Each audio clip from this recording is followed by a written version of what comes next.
Trayvon Stearns has seen it all in his young 17 years of life. Drugs, gangs, violence.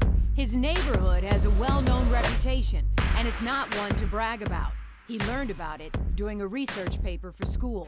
48205, the most dangerous zip code in the nation, quote unquote. Where did you hear that? Actually in an article. And it described your neighborhood My with your zip code where your school is as the most dangerous Most dangerous in the nation. in the nation. He's moved around a lot, always attending Detroit public schools, always maintaining good grades despite the violence erupting in the city around him.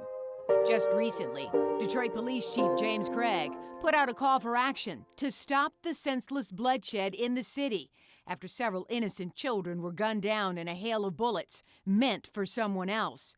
Trayvon has always been one of the lucky ones. All kids didn't have the upbringing that I had.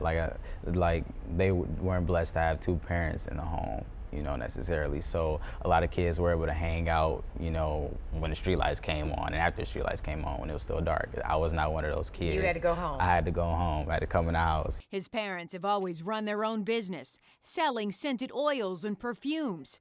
Trayvon was exposed to the business as a young boy.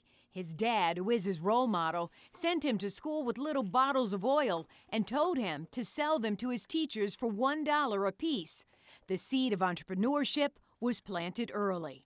I guess that was where I found that interest in business. Trayvon works in the family business now, 5 days a week, is a good student, and is a respectable teenager. But danger is always lurking. As a senior at Osborn High School, there has always been two roads, the wrong one and the right one.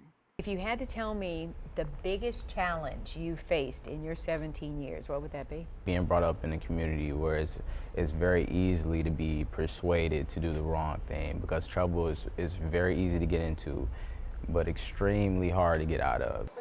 Trayvon is a student mentor in his school. It's called the Osborn Safety Station, which allows students to have a safe haven from bullying or to seek guidance when they're headed down a dangerous path. I'll almost say people are attracted to gangs and quote unquote the violence that come along with it. It's because you have a support team in that gang. You have people backing you up, supporting you and quote unquote love you. How did the gangs not attract you? I guess it's almost the way you present yourself. Like, I wouldn't seem like a gang member. I'm going to school, getting good grades. I don't fight. I don't like to fight. I don't like drama at all. Trayvon always kept his eye on the prize of success, and it's now paying off. In the last 5 years, I think you're the only student at Osborn to be not only accepted to the University of Michigan in Ann Arbor, but you're going on a full ride. Yes. How does that happen? That happens through hard work. And like I say, staying on the right path. He hopes to attend the Ross School of Business at the University of Michigan, but in the future, he hopes to return home to make changes in his own Detroit community, beginning with that dangerous zip code. Once I become established in the business world and I have enough, not just money, but enough influence and power and enough connections with people to actually turn that around, give back to my high school for one.